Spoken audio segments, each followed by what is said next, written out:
Hello, welcome dear students. This is Ashutosh Misra and today we are going to learn 1.6 of Maharashtra State Board English first unit 1.6, the alchemy of nature, the mysterious power of nature. Actually the nature consists some mysterious power, कुछ जादुई शक्ति है nature के अंदर, and this has been beautifully described in this chapter, and today we are going to understand the mysterious power of nature. Students, जो nature है इनका जो मिस्टीरियस पावर है, बहुत सारी ऐसी चीज़ें हैं जो नेचर हमें सिखाती है जिससे हमें इंस्पायर होना चाहिए. फॉर एग्जांपल बहुत सारे एग्जांपल इस चैप्टर के अंदर दिया गया है, जैसे कि रेनबो जो है वो पूरे स्काई को, पूरे एंटायर स्काई को, rainbow colours the entire sky. And what does value it teach? It teaches that we must brighten our surroundings. हम जहाँ भी रहते हैं वो रेनबो की तरह हमें अपने आप हमारे सराउंडिंग्स को ब्राइट करना चाहिए. जो कैटरपिलर है टर्न्स इनटू बटरफ्लाई, ये हमें क्या सिखाता है? That things can change and the changes can occur in lives.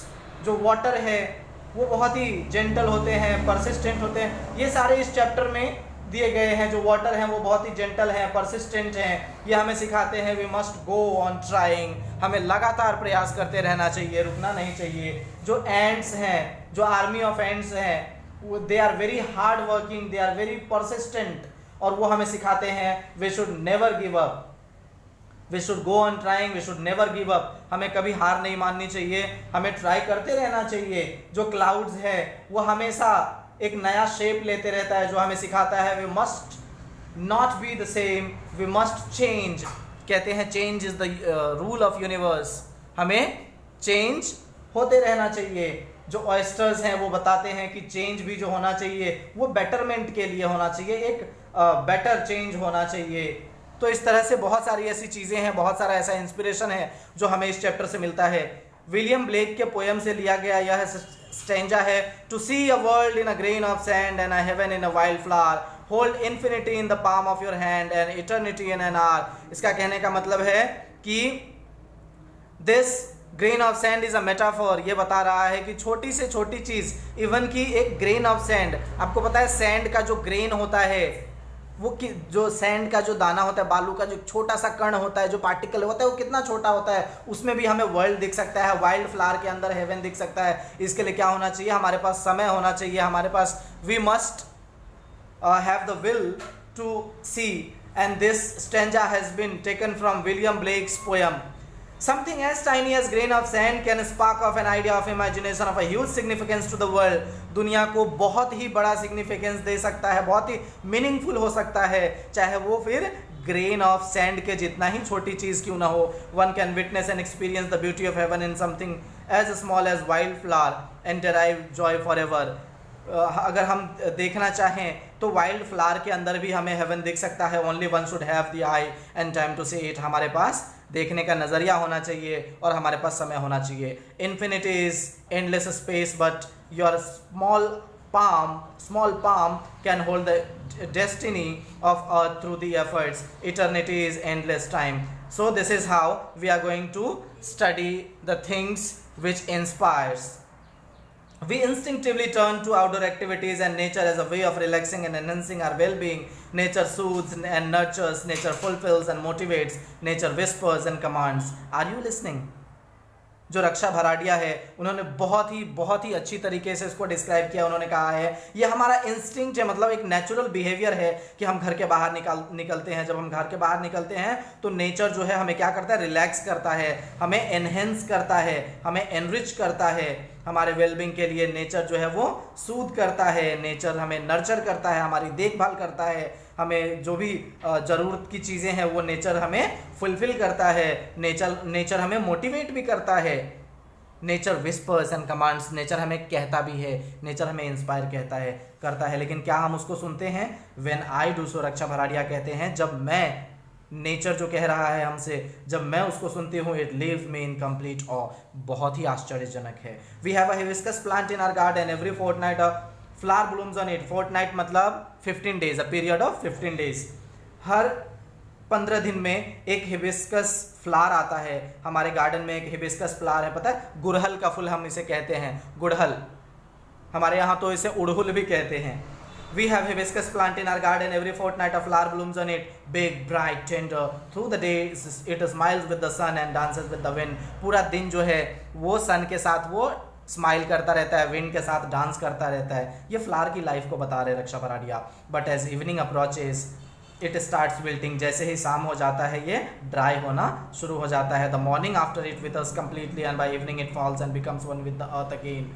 अगले दिन सुबह होते होते ये वो सूख जाता है और शाम तक तो मिट्टी में मिल जाता है। कहने का मतलब ये है कि जो फ्लावर का है, जो फ्लावर का जो लाइफ है, the flower comes to life only for a day, yet it does so in full splendour what if we too lived our life however short to its fullest. कहने का मतलब ये है रक्षा भराड़िया का कि जो फ्लावर है वो इस लाइफ में सिर्फ एक दिन के लिए आता है। 24 आवर या ज़्यादा से ज़्यादा 48 आवर्स के उसके लाइफ होते हैं, लेकिन फिर भी उतने लाइफ में वो सन के साथ स्माइल करता है, विंड के साथ डांस करता है।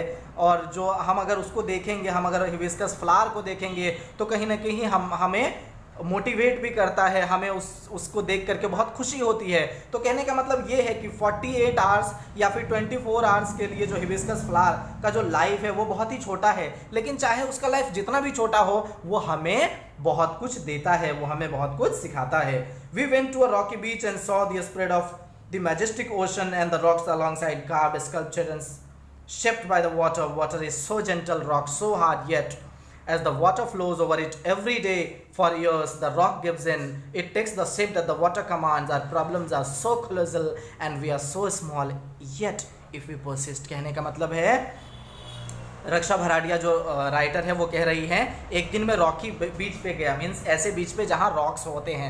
मैंने देखा कि रॉक्स जो है वो बहुत ही कार्व्ड हैं, शेप्ड हैं, स्कल्पचर्ड हैं। ऐसा लगता है जैसे उसे बनाया गया है, कार्विंग किया गया है उसके ऊपर। और ये सब कैसे हुआ था? वाटर ने उसको कार्व किया था, वाटर ने उसको स्कल्पचर किया था। अब बताइए, water is so gentle, rock so hard. Rock कितना हार्ड होता है, वाटर कितना जेंटल होता है। फिर भी चूंकि वाटर जो है लगातार रॉक के ऊपर फ्लो होता है, रॉक को हारना पड़ता है और रॉक वही शेप ले लेता है जैसा उसे वाटर कमांड करता है। इसका कहने का मतलब ये है, किसी चीज़ को परसिस्टेंसी जरूरी है, लगातार किसी चीज़ को करना। अगर हम किसी भी काम को, however impossible things may look, there is always an opening. चीज़ें चाहे कितना भी डिफिकल्ट क्यों ना हो, अगर हम लगातार उसके लिए प्रयास करते हैं, लगातार उसके लिए ट्राई करते हैं, तो एक ना एक दिन वो अचीव होना ही है। Next, we saw small bits of grass peeping through the small cracks in a concrete pavement. It left us thinking, however impossible things may look, there is always an opening. हमने देखा कि एक जगह concrete का pavement था, मतलब plaster किया हुआ था, कंक्रीट का पेवमेंट था, और वहाँ जो क्रैक्स थे, उन क्रैक्स में से ग्रासेस आ रहे थे। ये हमें क्या मजबूर करते हैं सोचने को? ये हमें ये सोचने को मजबूर करते हैं कि चीज़ें चाहे कितना भी डिफिकल्ट क्यों ना हो, उसका एक ना एक सॉल्यूशन जरूर होता है। We saw a tree bare of all leaves in the cold winter months. We thought its chapter was over, but 3 months passed, spring set in, and the tree was back to its green majesty once again, full of leaves, flowers, buds, and lives. What if we too had the conviction that however difficult things are right now, it will not remain so forever. Remember, this too shall pass. हमने देखा एक tree था जिसके सारे पत्ते गिर गए थे, कोल्ड विंटर मंथ था। और पता है आपको कोल्ड विंटर जो मंथ आता है उसमें जो ट्रीज़ हैं, बेयर ऑफ ऑल लीव्स, उसमें एक भी पत्ते नहीं रह जाते हैं। ऐसा लगता है उसके जो ब्रांचेस हैं वो भी ड्राई हो गए हैं, पूरी तरह से वो ख़त्म हो जाता है। लेकिन 3 महीने बीत गए और ऐसा देखने के बाद राइटर को ऐसा लगा कि ये जो ट्री है, इसका जो चैप्टर है ओवर हो गया है, ट्री का जो लाइफ है वो ख़त्म हो गया है। जब कोल्ड विंटर मंथ में राइटर ने देखा कि ट्री में एक भी लीफ नहीं है और कोई पत्ते नहीं है, फ्लावर नहीं है, तो राइटर को ऐसा लगा कि इस जो ट्री का जो लाइफ है वो ओवर हो गया है। लेकिन 3 महीने बीत गए और स्प्रिंग आया और ट्री जो है वापस ग्रीन मैजेस्टी हो गया, ग्रीन हो गया, उसमें लीव्स आ गए, फ्लावर्स आ गए, बर्ड्स आ गए, लाइफ्स आ गए। तो राइटर के कहने का मतलब है, वो कहना चाहती है what if we too had the conviction, कितना अच्छा होगा अगर हमें भी स्ट्रॉन्ग बिलीव होगा, अगर हम स्ट्रांगली इस चीज को बिलीव करेंगे that however difficult things are right now, अभी समय चाहे कितना भी मुश्किल हो, it will not remain so for ever, ये मुश्किल समय हमेशा रहने वाला नहीं है। रिमेंबर दिस टू साल पास, ये मुश्किल समय भी छट जाएगा और सवेरा होगा, ये मुश्किल समय भी बीत जाएगा और वापस से सही समय आएगा, अच्छे दिन आएंगे। We saw an army of ants lugging a fly which was at least 10 times the ant size. The ants organized themselves around the fly, lifted it on frail feelers and carried it to a quite distance. Their teamwork and perseverance were impressive.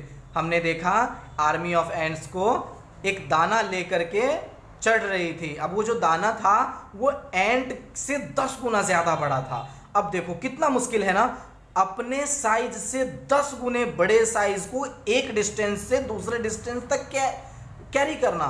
The ants organised themselves, लेकिन ये possible हुआ कैसे? क्योंकि ants ने, group of ants ने, army of ants ने अपने आप को क्या कर लिया? ऑर्गेनाइज कर लिया।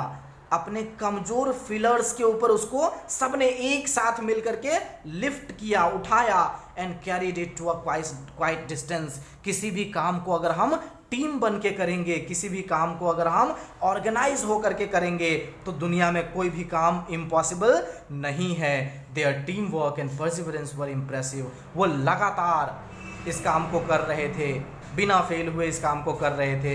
ये देखना बहुत ही इम्प्रेसिव था। What if we too are consistent, कितना अच्छा होगा अगर हम भी कंसिस्टेंट होंगे, लगातार चीज़ों को करेंगे, ऑर्गेनाइज्ड होकर के करेंगे, हम साथ मिल के करेंगे, फोकस्ड रह करके करेंगे।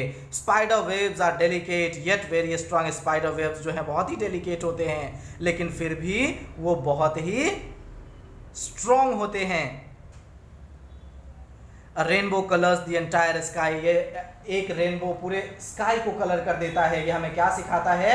That we must brighten our surrounding. हम जहां भी रहते हैं अपने आसपास ब्राइटन करना चाहिए। Oyster take in a grain of sand, they open up with a pearl. जो ऑयस्टर्स है वो हमें सिखाता है we must learn to change for better. हमें बेटर के लिए चेंज होना चाहिए। Innumerable stars shine across the infinite sky. Clouds take new shapes with every passing moment. इन सब के मीनिंग्स मैंने आपको पहले ही बता दिए, चाहिए तो वीडियो को स्टार्टिंग में एक बार वापस देख लेंगे। Passing moment, the wind makes tree dance with unhindered passion. Water without hint of ego change its form according to the dictates of the sun and the wind. When we see a caterpillar turn into butterfly, a flower turn into fruit, we experience the alchemy of nature. We touch it and become gold ourselves. By Raksha Bharadia. Thank you so much dear students. अगर आपको कोई भी doubt रहेगा तो आप comment section में पूछ सकते हैं, और इसके जो वर्कशॉप है वो हम नेक्स्ट लेक्चर में, नेक्स्ट वीडियो में इसके सारे वर्कशॉप हम करेंगे। Thank you so much.